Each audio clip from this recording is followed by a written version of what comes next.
Olá pessoal, tudo bem com vocês?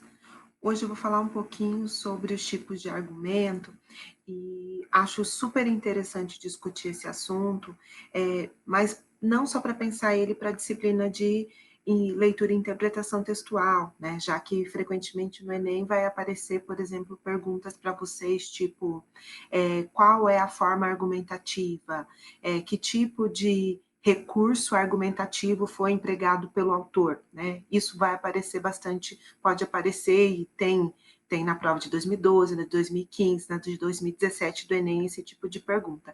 Mas eu analisando o conteúdo, e vocês vão ver aí no decorrer dessa videoaula, que vocês podem ver muito melhor essa discussão, para vocês pensarem lá para as redações da professora Fran, quando a professora Fran estiver falando sobre a dissertação argumentativa. Então, vocês vão poder pensar em recursos estilísticos que vocês vão poder usar. Então, vamos lá. Para iniciar as discussões, é importante situar vocês no material de vocês, onde que vocês encontram essas discussões no material. Então, para a turma do extensivo, vai estar no livro 4, vai ser a atividade 35 e a atividade 36, tá? Porque lá vai aparecer como argumentação 1 e argumentação 2. Para a turma de medicina, vai estar lá na página 137, com o subtópico tipos de argumento. Tá? Então, localizando aí o material de vocês, até porque no finalzinho dessa videoaula, além do questionário que eu proponho, eu também sempre vou propor atividades complementares, tá bom? Então, no material didático é aí que vocês encontram. Então, vamos lá. Quando a gente pensa em argumentar, uma das coisas muito importantes é que nós estamos pensando em persuadir, em convencer o outro, em usar recursos que permitam isso. Que tipo de recurso nós frequentemente utilizamos para garantir aí esse convencimento? Nós precisamos de que esses recursos, que esses argumentos sejam argumentos verdadeiros e também nós precisamos que esses argumentos sejam relevantes. Né? Relevantes aí, vamos pensar em termos de seleção. Nós temos uma infinidade de argumentos e na hora que vocês estão fazendo aquele mapeamento lá com a professora Fran, de quais são os argumentos que vocês vão utilizar para fundamentar a tese de vocês na dissertação argumentativa, vocês frequentemente vão fazendo uma seleção entre os argumentos fortes e os argumentos fracos. O que vocês jogam como argumentos fracos? Provavelmente vocês vão jogar aquilo que de repente não tem tanta relevância ou que de repente sejam argumentos mais calcados em conhecimentos de senso comum e não aí passíveis facilmente de serem refutados, né? Então, esses normalmente vocês tiram. Então, quais seriam as características importantes de um argumento? Ele precisa ser verdadeiro e ele precisa ser relevante, então, em termos de importância. Além disso, é importante a clareza, a concisão em termos de enxuto, em poucas palavras, com poucas informações, você realmente conseguir convencer o outro. Precisam ser precisos, né? Ou não podem ser argumentos confusos. Aqui, dentro da retórica, nós chamaremos de falácias, né? Ou seja, são argumentos ou de senso comum, ou que tomam como princípio que é verdade aquilo que se deve provar, que nós entendemos aí não como argumentação, mas sim como um princípio de falácia. E, no caso da argumentação, só pode aparecer generalizações se elas tiverem comprovações científicas. Sem comprovação científica, deve-se usar aí os elementos modalizadores, a maioria de, algumas vezes, em algumas circunstâncias. Fujam aí de argumentos que generalizem. Quais são os tipos de argumento? Então, vamos lá. Primeiramente, nós temos aí o argumento que vai se calcar entre o anterior e o posterior. Quando nós falamos de anterior e posterior, vamos pensar que é um argumento em que vai se fundar na importância do mais antigo em detrimento do mais recente, do mais novo. Um exemplo eu trouxe para vocês lá do site do Greenpeace, esse slogan que está logo no início. Milhares de povos indígenas e comunidades tradicionais habitam e protegem há séculos as florestas. São seus verdadeiros guardiões. Eles têm arriscado suas vidas para denunciar atividades ilegais em seus territórios, como roubo de madeira, mineração e a expansão do agronegócio. Então, nós temos aqui um argumento da importância que o antigo é melhor, ou que ele tem aqui no caso que o antigo tem mais direito do que o mais novo, ou seja, pensando a população indígena em relação às florestas com a indústria do agronegócio. Lembrando que nós temos aqui um texto que foi tirado do site do Greenpeace. Então, a relevância entre se fôssemos tirado de um site que defendesse o agronegócio como uma importante estratégia econômica do país, obviamente essas relações não teriam sido expostas dessa forma. Depois, pode ser a argumentação em que você vai dar uma maior credibilidade para o novo, ou seja, o posterior vai ganhar aí uma importância em relação ao anterior. Eu trouxe de exemplo, última palavra em tecnologia do campo, a máquina colhe, separa as impurezas e moe o café, só falta tomar. A modernidade ao alcance do agricultor. Então, vamos pensar essa máquina em relação ao arado ou às técnicas mais antigas, ela ganha o quê? Ela ganha um maior ênfase. Então, a modernidade como mais relevante ou mais importante do que esse tipo de argumento, gente, com anterior, posterior, dando maior importância para o anterior ou posterior, são muito empregados, são um tipo de raciocínio muito empregado dentro das campanhas publicitárias, tá bom? Não tanto vocês vão ver esse tipo aí nas redações. Em relação ao durável e efêmero, colocando aí, ou colocando a durabilidade em destaque, como esse, o X dura mais que Y, logo ele é melhor, ele tem maior confiança. Duracell dura até mais 8 vezes a mais. Vocês vão ver nas campanhas de sabão em pó, falando que o produto tem uma durabilidade maior do que um outro produto. De novo, esse tipo de argumentação em que você está unindo atributos de um produto, atributos da durabilidade positiva em relação à efemeridade como negativa ou como de menor importância, principalmente em campanhas publicitárias. O efêmero como mais importante do que o durável, nós vamos ter em algumas campanhas, mas também para falar de subjetividade, de sentimento. Peguei esse trecho que diz o seguinte: prefiro os materiais que entram em decomposição rapidamente, buscando evitar materiais como o vidro, que levam mais de 1000 anos para deixar de existir. Quando nós falamos em efemeridade e em durabilidade, vamos pensar, por exemplo, ano passado, na UEM, que caiu sobre o canudo, sobre o uso do canudo de plástico. O canudo de plástico, essa durabilidade dele ganha o quê? Diminui aí o quê? A concepção de um produto aceitável na conjuntura atual para o meio ambiente. Então, a efemeridade, por exemplo, dos canudos feitos com a mandioca ou feitos com o próprio amido, né, essa efemeridade, essa possibilidade de decomposição, que no anterior, na propaganda da Duracell, essa efemeridade ela era negativa, aqui a efemeridade passa a ser positiva. Tá? Vamos pensar que quando nós pegamos lá o Bauman, quando ele fala de relações líquidas, ele coloca a efemeridade como o quê? Como uma característica mais, vamos dizer, negativa da sociedade atual. Diferentemente da efemeridade, quando nós pegamos, por exemplo, o canudo de amido em relação à durabilidade do canudo de plástico. Então, vai depender de qual é a tese que você quer defender para que você selecione essa relação efemeridade, durabilidade em consonância com a sua tese, tá? Em consonância com o seu posicionamento. Também argumento de direção. O que é argumento de direção? Para se atingir Y, é preciso passar por X. É muito comum vocês utilizarem o argumento de direção lá no final, na redação de vocês, quando vocês vão apresentar o quê? Quando vocês vão apresentar a problemática e a intervenção. Então, como vocês têm que apresentar uma intervenção, uma solução, é muito comum que vocês utilizem para se atingir X, que é o problema, a resolução do problema, é preciso passar por Y, ou vice-versa. Eu peguei um trecho de uma redação da aluna Amanda Carvalho Maia.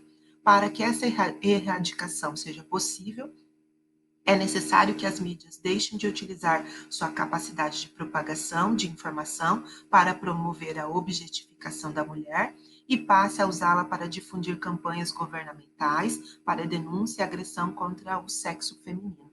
Então, para se atingir o quê? A erradicação do uso da imagem da mulher como um objeto, é importante que essa mídia utilize essa imagem, utilize esse poder de uma outra forma, né? E sim para difundir as campanhas contra a violência contra a mulher, na opinião da Amanda. Também argumento baseado em prova concreta. Prova concreta também é bastante empregado dentro das redações dissertativas argumentativas. Você vai usar estatísticas, cifras que são valores, documentos ou fatos. Fatos podem ser fatos. Lembram lá quando nós falamos de dedutivo e indutivo? Você pode pegar um fato geral e aplicá-lo ao particular, ou você pode fazer ao contrário. Aqui eu peguei a redação da Bianca Hatz. De acordo com a pesquisa feita pelo IBS, com dados do Rio de Janeiro, 97% da população aprova o uso de bafômetros na fiscalização. E com dados do DataSUS, aconteceu uma queda de 6,2% na média nacional de mortes desde a implantação da lei. Era uma redação sobre a lei seca do Enem. Então, o que nós percebemos aqui? Baseado em estatísticas, dados e documentos. Tomem bastante cuidado que quando a gente fala de argumentação baseada em prova concreta, ela tem que ser concreta. Se você vai apresentar um valor estatístico, esse valor estatístico tem que ser dito de que ano, de onde você tirou, qual é a fonte, de que ano, né, a fim de que dê credibilidade realmente, não acabe acontecendo aí um tiro no seu pé. Baseado em prova concreta, é muito comum, além das redações, também aparecerem nas propagandas. Então, eu trouxe para vocês aqui. Hyundai Azera, testado e aprovado também pelo New York Times, né? Então, nós temos aqui a argumentação por meio de referendação de documento. Alguns autores vão colocar que poderia ser considerado aí uma argumentação também por argumento de autoridade, né? Colocando o New York Times ia estar não só uma prova concreta, mas como essa prova concreta é um documento, nós temos aqui um argumento por autoridade, já que é um jornal aí de grande representação internacional. Argumento de consenso, eu particularmente creio que vocês devem evitar nos textos dissertativos, mas vocês podem observá-lo quando vocês estiverem lendo textos nas provas. O que é uma coisa que está em consenso? Significa que todas as pessoas acreditam, aquela opinião é unânime, tá? Há uma homogeneidade de que todos acreditam que seja daquela forma. Para que você use um argumento de consenso, é preferível que esse argumento seja um consenso científico. Tomem cuidado com os consensos de senso comum, de conhecimento empírico do dia a dia. Se for para colocar um argumento que é consenso uma informação, todos creem que essa informação é dessa forma, que realmente esse consenso seja um consenso calcado num dado científico. Eu trouxe um exemplo da Thaisa Escher, os interesses atendidos por tal controle de dados, era sobre o controle de dados, tá? Essa questão ocorre devido ao capitalismo, começa aqui. Modelo econômico vigente desde o fim da Guerra Fria, em 1991, que estimula o consumo em massa. Então, era aquela redação sobre controle de dados e sobre como esses dados são utilizados para o comércio de modo geral.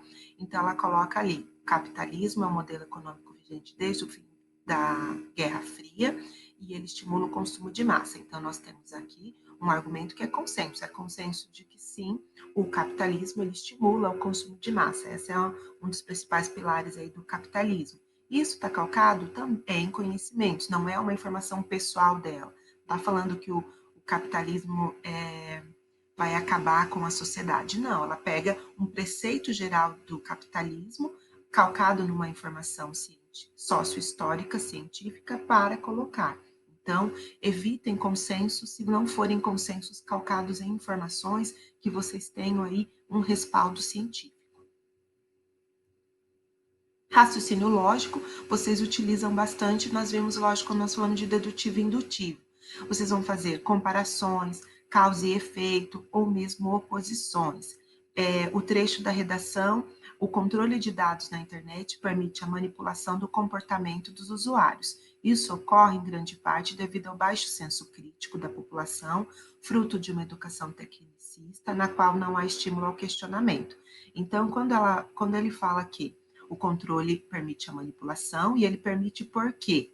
Ele vai trazer aí qual é a causa. O baixo o senso crítico, fruto de uma educação tecnicista e que não há estímulo para o questionamento. Então, o controle dos dados e a manipulação das pessoas é um efeito em função de quê? Né? Ele é causado por quê? Ele é permitido porque há aí um contexto pessoal da sociedade em que permite que ele se instaure, né? Que é essa falta de formação do sujeito para combater aí, vamos dizer, essas manipulações que podem ser permitidas por meio de algoritmos. Então, aqui é um argumento por logicidade. Esse é um tipo de argumento muito importante para se utilizar em redações. Argumento de autoridade, você vai trazer uma voz de autoridade para dentro do seu texto. E quando a gente fala de trazer voz de autoridade, cada vez mais frequente vocês trazerem episódios de série, daí vocês marcam que realmente trazendo para a realidade, porque vocês estão tratando de um exemplo fictício. É muito importante que vocês tenham aí um repertório pessoal de vocês, de argumentos de autoridades que possam fundamentar. E quando eu falo de autoridade, gente, não é letra de música, eu estou falando de autoridade, vocês trazerem dados científicos, informações históricas, informações de filósofos, de sociólogos. Normalmente são esses os mais utilizados como argumento de autoridade dentro da redação, porque informações mais documentais, às vezes vocês não vão ter aí tão específico naquele momento.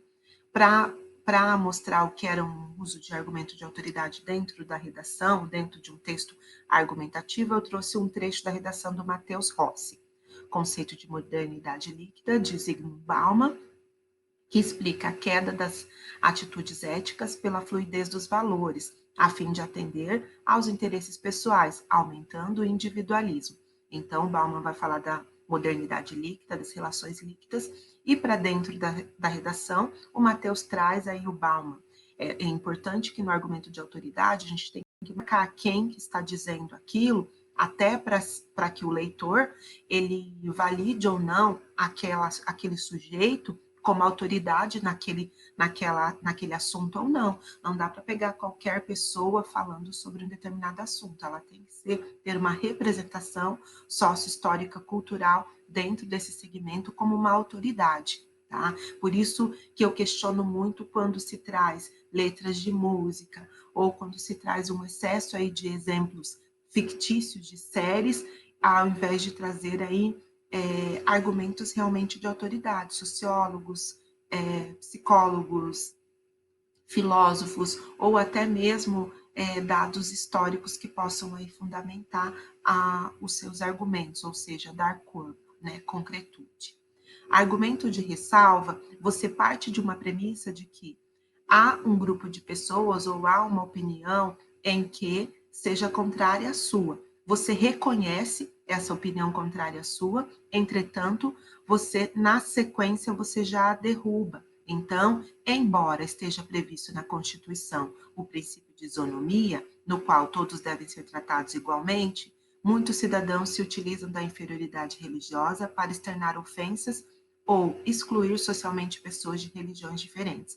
Então, ele parte a Constituição, o argumento, a Constituição diz que todos devem ser tratados igualmente, mas daí ele traz ali a ressalva, ó, cidadãos se utilizam da inferioridade religiosa para externar ofensas e excluir socialmente pessoas de religiões diferentes. Então, o que está previsto que a isonomia, que todos devem ser tratados iguais, embora esteja previsto na Constituição que todos devem ser tratados iguais, nós sabemos que, na verdade, isso não ocorre. Então, por isso, ressalva. Tá? Embora parte das pessoas acreditem que é fundamental o retorno das aulas de maneira gradativa, instituições sanitárias defendem o distanciamento social ainda como uma medida de. Então, nós estamos trabalhando com uma relação de ressalva, ou seja, reconhece-se a possibilidade oposta, entretanto, derruba-se na sequência. E, lógico que nós falamos de ressalva, é muito importante falar de contra-argumentação. O que é contra-argumentar? É como você vai rebater posicionamentos que são contrários aos seus. Quais são as estratégias? Primeiro, rebater sempre o argumento mais forte do opositor. Vamos dizer que você escolheu uma determinada tese e você sabe que as pessoas que vão contra aquela tese, o principal motivo de elas não aceitarem o seu posicionamento é por causa disso. Então, é esse argumento que você vai rebater, tá? O argumento que mais forte que derrubaria aí a sua tese. Refutar os pontos fracos. Então, você parte do pressuposto de que quem tem opinião contrária à sua tem alguns pontos que são fragilizados. Então, você vai refutando esses pontos fracos do outro. Se você não consegue rebater o argumento mais forte do seu opositor, então você vai refutando aos poucos, mostrando a fragilidade de alguns pontos da apresentação de quem é contrário à sua tese. Você pode verificar falhas na evidência do opositor, né, fazer uma ressalva mostrando falhas, aceitar os fatos, mas demonstrar que eles não são aplicáveis. Então, você apresenta um determinado fato, mas você mostra que na realidade concreta ele não pode ser aplicado, ele tem a dificuldade de sua aplicação. Contesta a fonte dos argumentos do opositor, essa também é uma forma, embora quando nós falamos de contestar a fonte dos argumentos, tá? Tome bastante cuidado que nós estamos sempre pensando numa estratégia de polidez, nós não estamos pensando num discurso em que você está num púlpito discutindo com uma outra pessoa, que daí seria contestar as fontes. Eu, particularmente, eu gosto muito de fazer isso nas redes sociais. Quando alguém posta uma informação, eu pergunto, porque qual é a fonte desses dados? Quando alguém coloca porcentagem, por exemplo, é muito comum nas redes sociais as pessoas colocarem lá, 90% da população não sei o quê. Daí eu pergunto para a pessoa, assim, eu curto e pergunto, qual é a fonte desses dados? Porque quando nós pensamos em dados, nós precisamos saber qual é a fonte, se essa fonte ela é realmente uma fonte confiável, qual foi o N, se essa pesquisa, se essa porcentagem é Brasil, é Estado, comparações, muito mesmo, agora nós estamos vendo essas questões de dados, quantidade de infectados, é muito importante, tanto em tal país, mas quantas pessoas existem nesse país, qual a extensão geográfica desse país, então é muito importante, você também pode usar aí essas estratégias para refutar. Contestar a fonte e citar exemplos contrários, tá? Citar exemplos contrários também é uma forma interessante de fazer uma contra-argumentação, tá? Ou seja, argumentar em oposição a uma tese contrária à sua. Então, em termos de síntese, nós vimos os principais tipos de argumento, né, as principais formas de argumentação. Creio que essa matéria, esse conteúdo vai ser mais importante para vocês quando vocês estiverem lá fazendo as redações do Enem, pensando, vou fazer um argumento de uma contra-argumentação aqui, vou fazer um argumento de autoridade ali, ou fazer um argumento de causa e efeito, que é lógica, né? Eu creio que vai ser por aí que vocês vão utilizar, mas também como um recurso de leitura e interpretação, de reconhecer as estratégias argumentativas do autor ao longo do texto, tá? Isso também é importante. Em síntese, as formas de argumentação que eu julgo que são mais interessantes para vocês, prova concreta, que vocês vão partir de dados específicos, dados com fontes fidedignas, a argumentação lógica, que vai ser causa e efeito, analogia, comparação, ressalva, que você reconhece, mas mostra aí uma impossibilidade, contra-argumentação, perdão ali que eu não vi que tinha descido o ão para a segunda linha, contra-argumentação, em que você vai refutar um argumento contrário, e argumento de autoridade aí, com bastante cuidado do que vocês estão entendendo por autoridade, para que não aconteça de vocês darem autoridade a algo que não é autoridade, tá? Pense aí que no meio científico, a autoridade tem que ser alguém, uma instituição ou um autor que tem uma representação, né, dentro desse segmento. Então, se nós vamos falar de problemas sociais, existem pessoas que podem falar sobre isso com propriedade. Os sociólogos podem falar, historiadores podem falar de uma forma importante. Então, só tomem cuidado para não fazer aí, colocar argumento de autoridade que realmente não corresponde como uma autoridade. Para finalizar nossa aula, as atividades. Além do questionário, que está aqui embaixo, as 4 questões que vocês têm que fazer, vocês que é obrigatório, como complementar, eu gostaria que a turma de medicina fizesse da página 142 a 144, é o revisando e o para praticar, e a turma do extensivo, livro 4, para praticar, de 1 a 9, tá bom? Essa seria. Gente, um abraço para vocês, se cuidem, aproveitem esse friozinho, né, que aqui em Umuarama é bem raro de acontecer, mas aí aproveitem e bons estudos para vocês, e caso vocês tenham dúvidas, lembre-se que eu estou sempre disponível na quarta-feira, das 8 às 9, lá no fórum, e na quarta-feira, das 16 até às 18 horas, tá bom? Tchau e até a próxima.